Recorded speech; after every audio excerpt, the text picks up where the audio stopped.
नमस्कार, मैं रहबर सिवारी और आप देख रहे हैं ADTV 72 नेटवर्क। आज मुख्यमंत्री योगी आदित्यनाथ का जनपद दौरा था।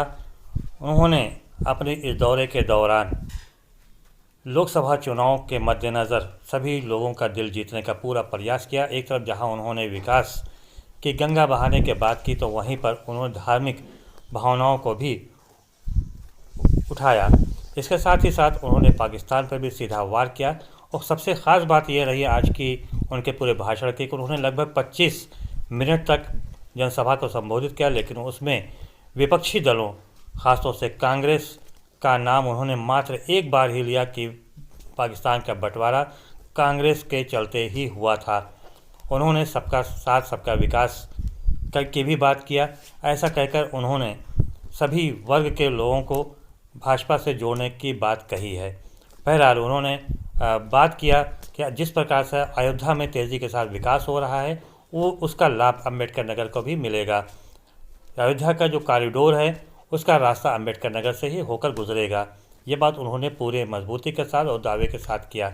ऐसा कहकर उन्होंने ये सिद्ध कर दिया, ये प्रमाणित करना चाहा कि जो अब तक ये कहा जाता है कि अम्बेडकर नगर का विकास ही बसपा शासनकाल ही में हुआ है, ये पूरी तरह से भ्रम है, गलत है। बल्कि अम्बेडकर नगर का विकास भारतीय जनता पार्टी भी कर रही है और आगे भी करती रहेगी। आपको बताते चलें कि अम्बेडकर नगर सीट पर संसद ना तो संसद में सांसद कोई भाजपा का है, और पिछले विधानसभा चुनाव में भी भारतीय जनता पार्टी को 5 सीटों पर हार का सामना करना पड़ा था।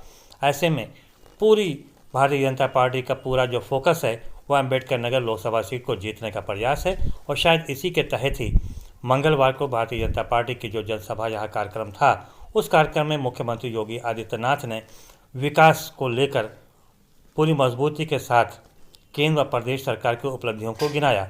साथ ही साथ उन्होंने लाभार्थियों को चेक प्रदान किया और चाबी भी प्रदान किया। मेधावियों को लैपटॉप प्रदान किया और टैबलेट प्रदान किया। साथ ही साथ उन्होंने अपने भाषण की शुरुआत जय श्री राम से किया और अंत भी उन्होंने जय श्री राम से किया।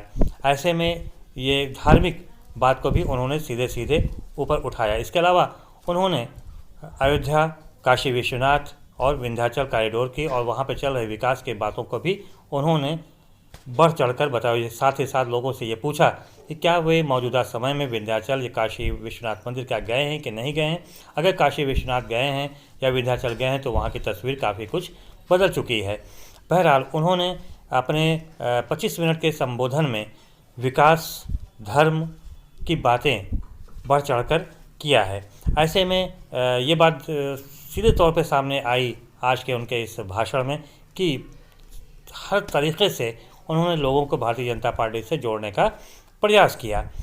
साथ ही साथ उन्होंने ये भी एक बात और भी कही जो पाकिस्तान के ऊपर कही कि पाकिस्तान अपने पाप का दंश झेल रहा है और अपने पाप का कर्म भोग रहा है। ये वजह कि वहाँ पे 1-1 किलो अनाज के लिए मारामारी मची हुई है, जबकि भारत विश्व गुरु बनने के करीब है। उन्होंने सीधे तौर पे कहा कि भारत दुनिया की 5वीं सबसे बड़ी अर्थव्यवस्था के रूप में उभर कर सामने आई है और समूचे देश में, समूचे विश्व में भारत का नाम ऊंचा हुआ है। और उन्होंने ये भी दावा किया कि प्रधानमंत्री नरेंद्र मोदी संकट मोचक के रूप में उभर कर सामने आए हैं।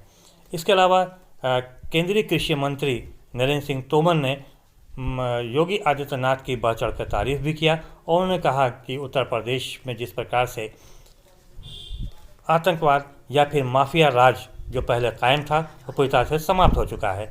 देखिए कि योगी आदित्यनाथ ने किस प्रकार से लोगों का दिल जीतने का प्रयास किया।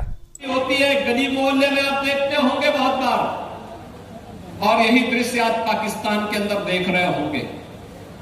अपने पापों की सजा पाकिस्तान पा रहा है और उसके पापों की सजा उसको मिलनी ही चाहिए।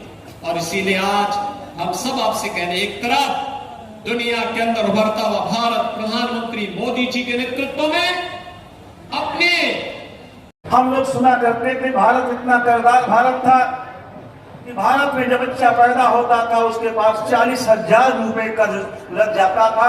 लेकिन श्रीमान अटल बिहारी वाजपेयी जब देश के प्रधानमंत्री बने हैं, इस देश को कर्ज मुक्त भारत बनाने का काम किया है। इस देश को में किसानों को किसान क्रेडिट दे करके उनको आत्मनिर्भर बनाने का काम किया है।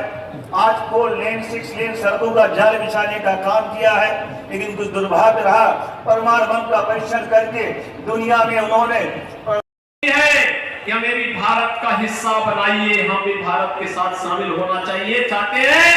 दलिद्र पाकिस्तान के साथ कोई खड़ा नहीं होना चाहता।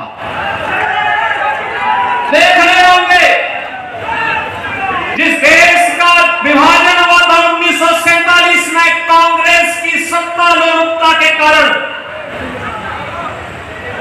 जो भारत का त्रासदीपूर्ण विभाजन हुआ था, पाकिस्तान में संख्या कम गई लेकिन क्षेत्रफल ज्यादा गया। भारत में जनसंख्या ज्यादा रही, क्षेत्रफल कम रहा। लेकिन भाइयों बहनों, सबके बावजूद एक तरफ भारत की प्रगति है। जब भारत अपनी आजादी का अमृत महोत्सव मना रहा है और आजादी के अमृत महोत्सव के इस कालखंड में हम सब देख रहे हैं कि अमृत काल में ही भारत उस ब्रिटेन को पिछाड़ करके, जिसने लगभग 200 वर्षों तक भारत पर शासन किया था, उस ब्रिटेन